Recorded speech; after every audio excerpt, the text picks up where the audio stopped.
我有个朋友，他是一个美国人，我们经常去在 Madison 附近见面、谈话、吃饭。那我很喜欢吃越南料理，看我很喜欢吃。那我们家人经常去，就昨天晚上我们就去那个Saigon Noodle 去越南料理。那我就跟他说，嘿，你要不要我们去见面的时候，我们去吃越南料理好不好？他就说他去过一次，可是他去的时候呢，吃的他说跟中国饭一样的，没什么不同，都是炒面炒饭。那我说你叫错了，我带你去，我可以介绍你佛，对不对？冬天尤其在 Wisconsin 一大碗汤面多好吃。夏天呢，我可以叫本，叫个拌凉面，我就介绍给他吃。现在我们每次见面，他一定去，我们一定找越南料理。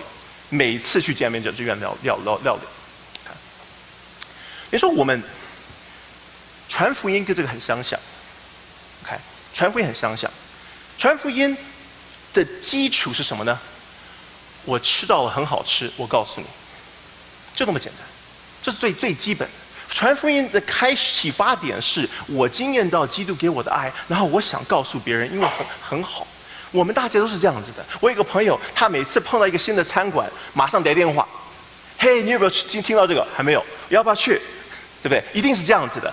在 Park Street 现在周末可以去有可以吃到油条和豆浆，马上来电话，对不对？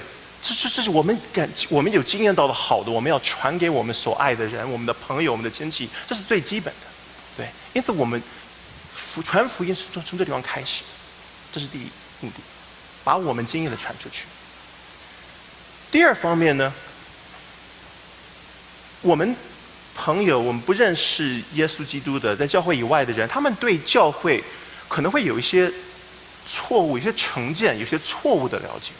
就像我的朋友，他认为越南料理跟中国料理没啥了不起，都没什么不同，都是炒面炒饭。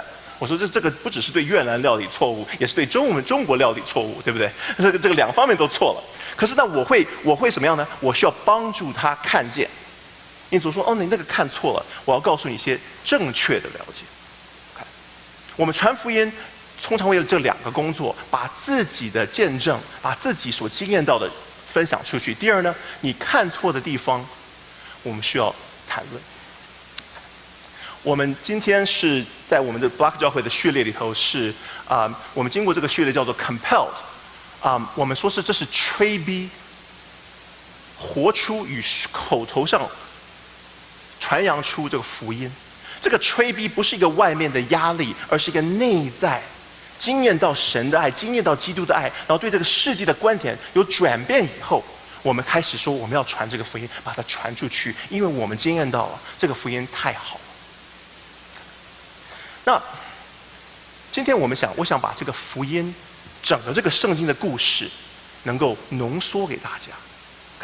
非常那我们30分钟、35分钟浓缩整个福音不简单哈。我们今天会把它调整一下。那我们要针对一个问题，就是一个大家外面基督徒对福音的错误的了解，他们的成见。OK， 那通常说实在大家对教会的误解的地方很多，我们没有办法全对付哈。那我们今天看一个非常普遍的，很多人说基督教其实跟其他宗教都是一样的，你们是要劝人为善，对不对？那劝人为善的话，你们怎么做呢？你们通常是这样，这是基督教的教的福音。你们要好好有正确的相信，正确的信仰，信耶稣是神，有正确的行动，行善，去教会，奉献，对不对？然后第三呢，死后上天堂，对不对？然后呢，如果没有好的信仰，没有正确的行动，那死后下地狱，对不对？很多人说你们教的这个福音就是这就是这个东西，信仰、行动，然后呢，死后上天堂或者是下地狱。那这是他们的成见，这不是圣经的福音。OK，这不是圣经的福音。因此我们如果要开始了解福音的话，我们先开始，我们需要回到圣经，了解圣经到底教导的福音是什么。那我们要开始的话，如果你有圣经的话，你请翻到马可福音第1章好不好？我们先看马可福音第1章。马可福音第1章，它一开始这个字，它就在谈福音。因此，我觉得我们如果从马可福音开始来看的话，我们可以对福音的了解应该不错哈。如果你有机会翻到我们看一下哈。第1节，神的儿子耶稣基督福音的开始，那很好啊，福音的开始。那马可福音要谈福音 ，OK？ 那福音的开始，那我们读下去哈。正如以赛亚先知的书上写着：“看啊，我差遣我的使者在你面前预备你的道路，在旷野有呼喊者的声音，预备主的道，修直他的路。”照这话，施洗的约翰在旷野出现了，传讲悔改的洗礼，使罪得赦。犹太全地和全耶路撒冷的人都出来到他那里去，承认自己的罪，在约旦河里受了他的洗。这个很奇怪哦。福音的开始，这里头没有谈到什么信仰、什么行动，也没有谈到说你死后上天堂。他一开始，马可这个作者他在形容耶稣的故事的时候呢，他说整个这个故事，整个这个福音跟这个人叫以赛亚先知他写的东西有关系。他一开始呢就告诉你，前面有个别的书你需要看，才能了解福音。很奇怪哈。因此，我们今天需要谈一下这个故事哈。我们现在看的这本书《马可福音》，差不多是60年代、70年代，不是1960、1970哈，而是公元60年、70年，离现在差不多2000多年。那时候，耶稣差不多刚死了30多年，然后呢，马可这个人把这个故事写出来。那我们把这个放在这里好，这是公元差不多第1世纪。看，那如果你要往前面看，差不多之前差不多1000年。看，那这是公元前1000年，离现在差不多3000年前。这时候以色列在中东变成一个大国，有个有名的王叫做大卫，他有个儿子叫所罗门。这时候以色列是在中东是一个政治文化的一个重要的一个王国。这是1000年，差不多在中间。公元前586年，我们就说500年好不好？这个500年这段时间呢，以色列这个国家没落了，然后有另外一个大国叫巴比伦，就把他们吞掉，把他们毁灭了。然后他们把他们的知识分子、文化的他们的艺术人物、他们的宗教领袖，把那群人全带到巴比伦去了。就在这个时候，以色列国家不见了，然后一群人在巴比伦。就在那个时候，有个人叫以赛亚。他写出了这句话，我们可以翻下去好了。以赛亚这样对他们说，他对这群人在巴比伦说话了。他们在巴比伦，他们很气馁，他们说我们国家毁灭了，我们不知道怎么办，我们相信的神没有救我们，我们跟从这个神没有保护我们，我们怎么办？然后呢，这个以赛亚告诉他们说，你们被毁灭是因为你们违反了神，你们反叛了这个神。我们现在可是你们有盼望，你们有一个未来。他说的话，你们的神说，你们要安慰我的子民，你们要向耶路撒冷说慈爱的话，也要向他宣告，他们的苦难已经满足了，他们的罪孽已经还清了，他们因着他自己的一切罪，已经从耶和华的手里受到过重的刑罚。他们这次被驱逐出境，被掳到巴比伦，这是神的处罚。可是有声音呼喊说，你们要在旷野清理耶和华的路，从沙漠修直我们神的大道。为什么呢？下面会形容神要带着这群人回以色列，回到耶路撒冷，重新建立他们的国家。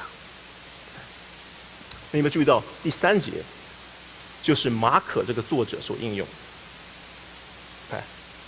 如果你圣经看到马可福音就用在这第3节。马可这个作者他说，耶稣这个福音与以色列复国回国有关系。福音跟这个国家，以色列这个国家复国有关系。蛮奇怪的哈。你说一开始我们开始就觉得这个福音不是那么简单，不是一个我信对了，然后呢行动对了，然后死后上天堂，或者是下地狱。这个福音不是那么简单，好像后面有个故事在里头。这个圣经这个故事蛮长的。那我们看看耶稣自己怎么形容福音好？因为你看马上跳下去到马可福音第一章14节15节，耶稣自己来形容福音。这是耶稣自己讲的。约翰被捕以后，耶稣来到加利利，宣讲神的福音。怎么说呢？说时候到了，神的国近了，你们应当悔改，相信福音。福音是什么呢？神的国到了。那神的国是什么？这里没有谈到死后上天堂。他说神的国快到了。但我今天没有办法把整个这个经文完全解释清楚，我只能说耶稣在这句话，他在说这句话的意思是什么呢？他的意思是说，他是代表神的国侵略地球，他到地上来了。耶稣代表神的国度，代表天堂侵略地球，他到地上来了。这个听起来蛮奇怪的哈。我想我们要看一个视频来解释这个概念。我这个建造这个视频的这个人，他叫 Tim Mackey， 他是我的同学，我们两个都是在 UW Hebrew and Semitic 就是旧约系的读博士的我们两个都博士毕业以后呢，我们两个其实都在这里当过牧师。然后他呢回到 Portland Oregon 去做牧师，也在一个神学院教导。他开始了一个叫做 Bible Project，OK。他把这些圣经的概念呢，把它凑成一个差不多5分钟的一个视频。我鼓励大家，你们去 Google Bible Project 去看其他的视频，也支持他的事工。那我们今天我们就看这一段，他谈到天堂地狱这个概念，然后之后呢，我再上来解释一下，谈一下这个福音的事情。So in the Bible, the ideas of heaven and earth are ways of talking about God's space and our space. So I understand our space really well. We live here, there's trees, rivers, mountains. But my understanding of God's space gets a little fuzzy.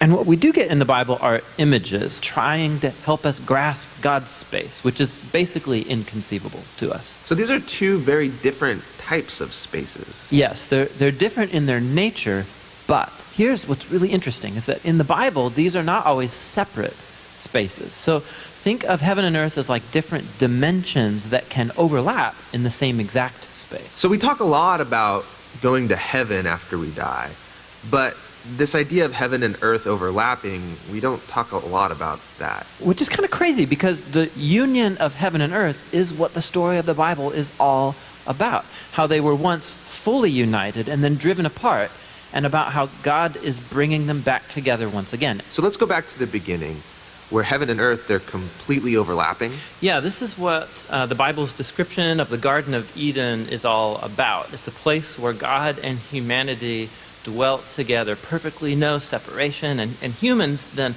partner with God in building a flourishing, beautiful world and so on. But as humans, we wanted to do things a different way. We wanted God out, and we wanted to create a world apart from him. Yeah, so we have these two spaces now. And the Bible actually uses lots of different kinds of words and phrases to refer to these two spaces to make a clear distinction. So you've said that these spaces can overlap, though. So explain how that works. Yeah, this is where we have to start talking about temples. Because in the biblical world, you experience God's presence by going to a temple. That's where heaven and earth overlap. Now, there are two types of temples described in the Bible. One is a tabernacle, basically a tent that was built by Moses. And the other was this massive building made by Solomon. And these temples were decorated with fruit trees and flowers and images of angels and all kinds of gold and jewels and so on. And these are designed to make you feel like you're going back to the garden. And at the center of the temple was a place called the Holy of Holies, which was like the hot spot of God's presence. Now we can go and be with God again. But not so fast, because the temple also creates a problem. So God's space is full of his presence and goodness and justice, and beauty, but human space is full of sin and injustice and the ugliness that results. So how do these spaces overlap if they're so different and they're in conflict with each other? This was resolved through animal sacrifice. Yeah, that's kind of weird. What do animal sacrifices have to do with this? Yeah, the idea is this. Animal sacrifices, somehow they absorb the sin when the animal dies in your place. And it creates a clean space, so to speak, where you are now free to enter into the temple and be in God's presence.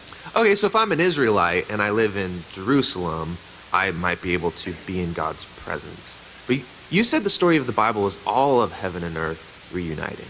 Right, so we have to keep going in the story where we come to Jesus in the New Testament. And in the Gospel of John, we hear this claim that God became human in Jesus and made his dwelling among us. Now this word dwelling is really curious. It means he set up a tabernacle among us.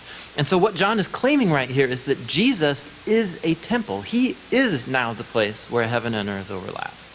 What's interesting about Jesus is that he isn't staying in this safe, clean space. He's running around hanging out with sinners. He's healing people of their sicknesses and forgiving people of their sins. He's basically creating little pockets of heaven where people can be in God's presence, but he's doing it out there in the middle of the world of sin and death. And he keeps telling everyone that the kingdom of heaven is at hand. And he even told his followers to pray regularly that God's kingdom come and that his will be done here on earth just as it is in heaven. But a lot of people are threatened by Jesus and they kill him, which seems to spoil this whole plan to reunite heaven and earth. But we have to go back to a scene earlier on in Jesus' story where John the Baptist saw Jesus and said, "Behold, this is the Lamb of God who takes away the sin of the world." So Jesus isn't just talked about as being a temple, he's also talked about as being the temple sacrifice. Yeah, so the cross is now the place where Jesus absorbs sin to create a clean space that is not limited like animal sacrifices.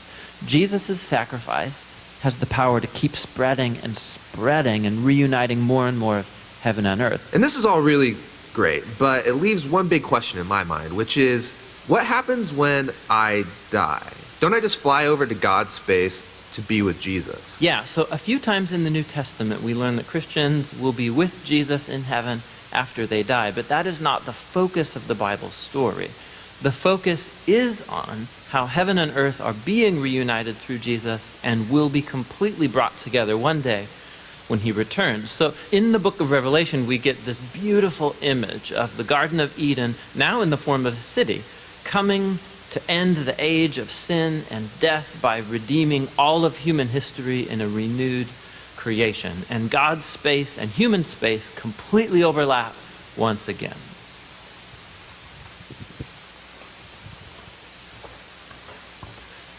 这是一个简单的福音的介绍，把整个圣经的故事浓缩。这个故事，我们如果要了解的话，我们需要了解天堂和地的不同。天堂是什么？天堂是神在的地方，是里头所造的物都爱这个神，都服从这个神，都与这个神有亲密的关系。如果这是天堂的定义的话，那地球可以是天堂的一部分。如果地上的人，所有的人都爱神、尊重神，与神有亲密的关系，这是神原来的计划。神原来的计划是地球，这个地是天堂的一部分。神与人有亲密的关系，互相照顾，人服从这个神。可是呢，人想自己做主。我们不想让神来决定什么是好坏，什么是善恶。我们想说，我们自己决定比较好，对不对？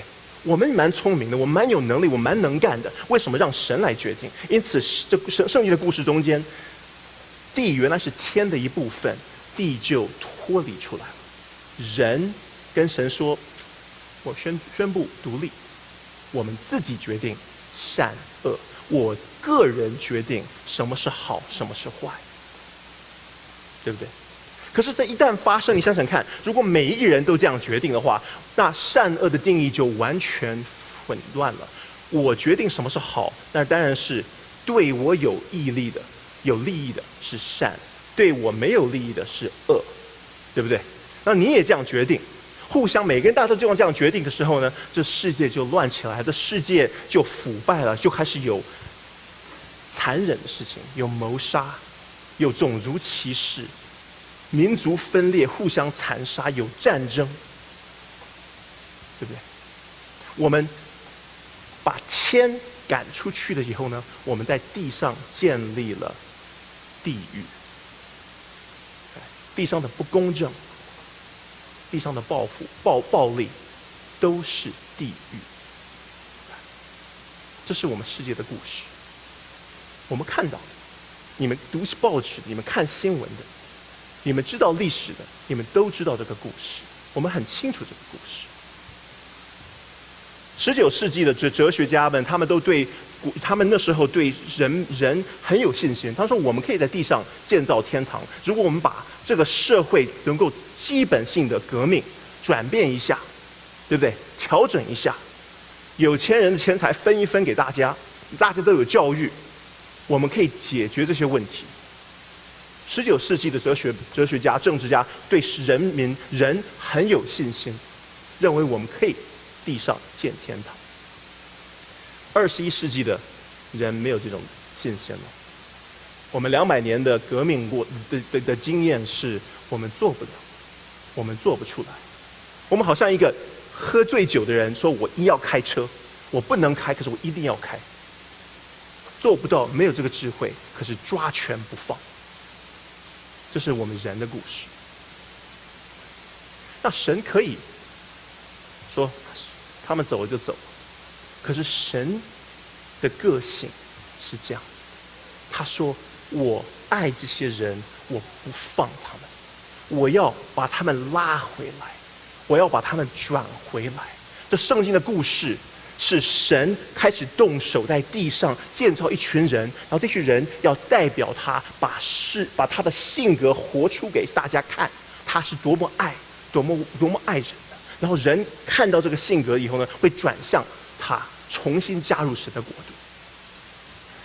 这个神的爱，神的自我牺牲呢，他的巅峰是在耶稣基督，他在十字架上死的时候呢，他显出他神追求人的代价。他死在十字架上的时候呢，告诉我们神爱我们。这个故事，那这个故事呢，告诉我们神对这个世界比我们更怎么样呢？渴望他的改变。我们看到世界的败坏，我们说哎呀，我们要公正，神更想要公正。我们看到需要说啊，这个人需要更有爱心，他说神希望更有爱心。神的福音是他要在这个世上转变他，转变这个世界。那我们问了，怎么达到这个事情？神的福音怎么转变这个世界？我们有些人可以说了神啊，你把坏人杀掉就好了嘛，对不对？我们有那么多坏人在那边做那些暴力的事情，做那些贪污的事情，那些事情，我们把他们除掉，世界就好了，对不对？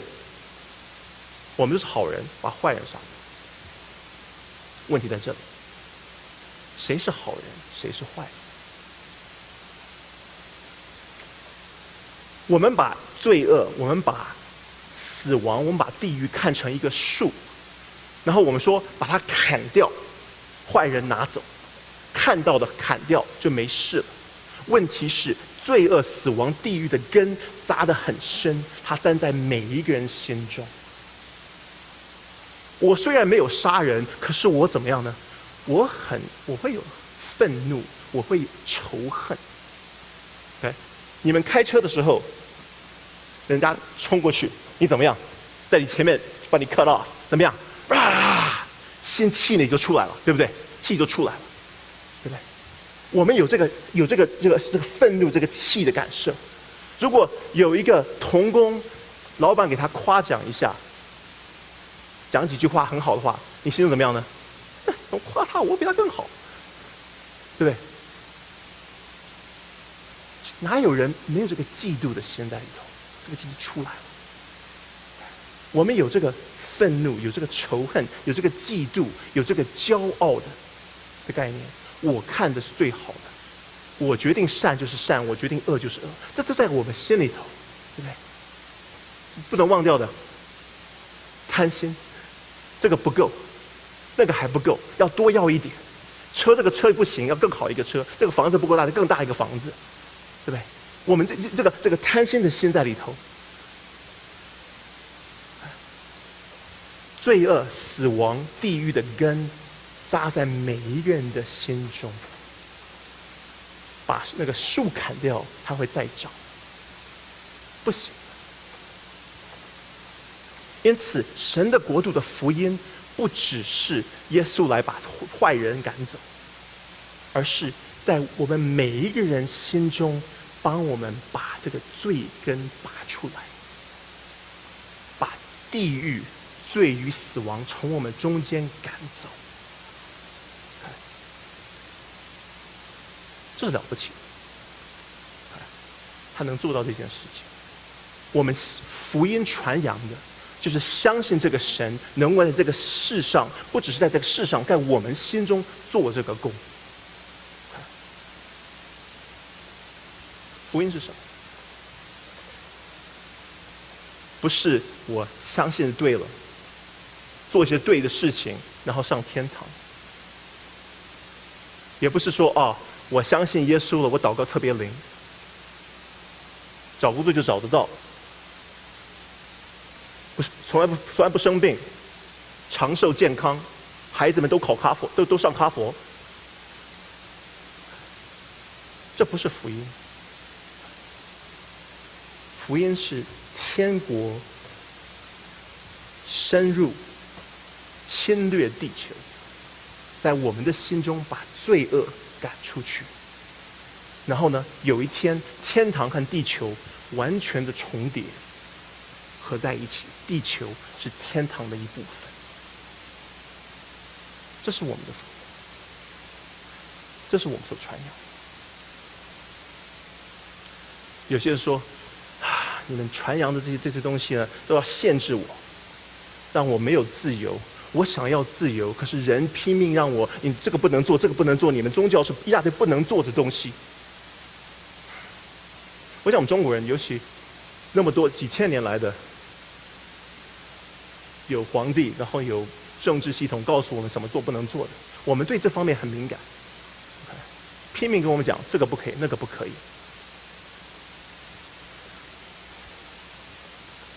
我们怎么回答？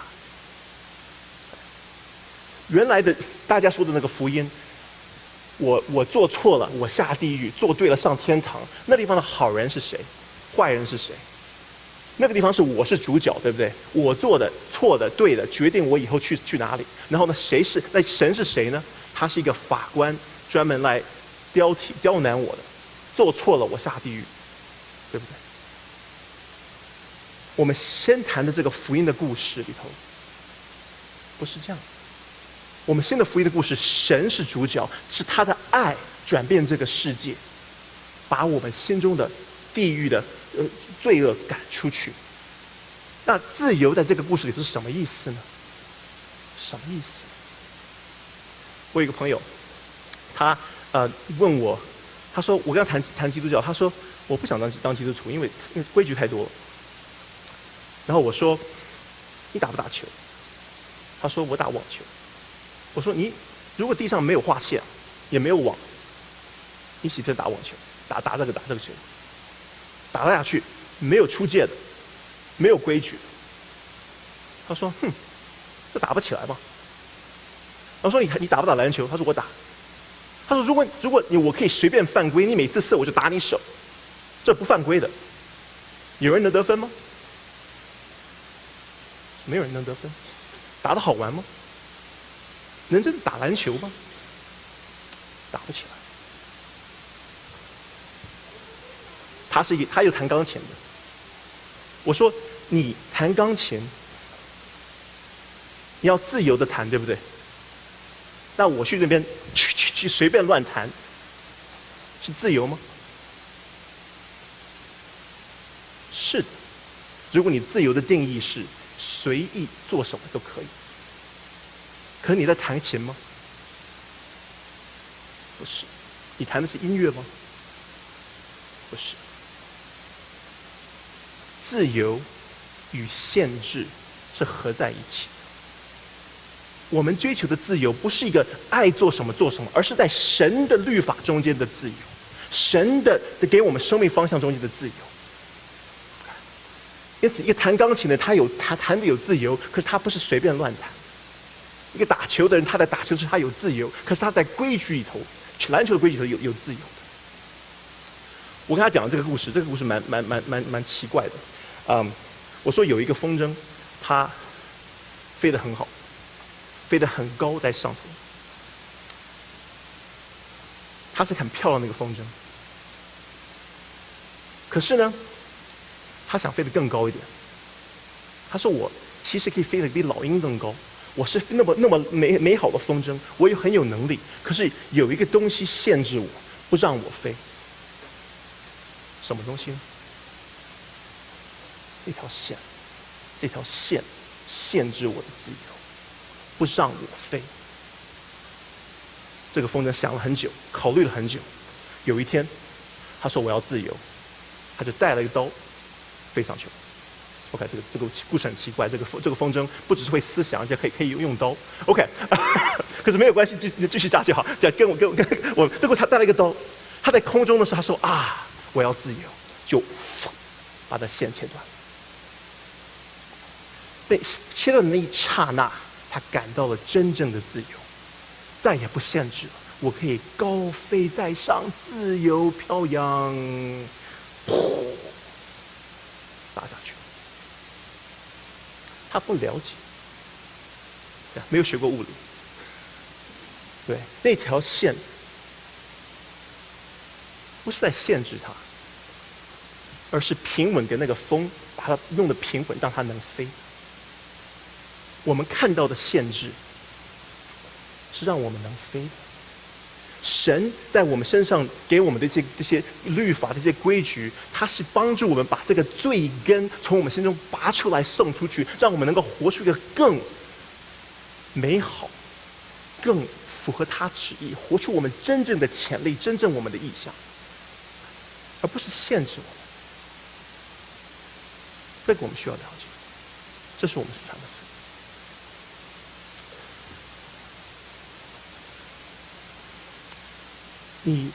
我们对这个福音有没有什么反应？你有没有感觉到说，这是能不能看到他把神的爱显出来？能不能看到说，这个福音是给我们生命真正有盼望，给我们生命有意义的福音？因为这才是真的福音。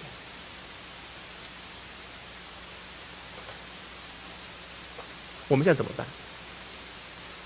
我们中间大家有不同的经验的人，如果你是一个还没有接受耶稣的人，在我们中间，欢迎你在我们中间。你听到这个传福音的故事，你可能第一次听到整个圣经传的故事是什么。如果你觉得说我要这个生命，等一下我祷告的时候，我邀请你跟我一同祷告，说我要认识这个神，我要这个神的国度在我心中把罪恶的根拔开，把它赶出去。我愿意参与神的任务，帮助神在地上立他的国度。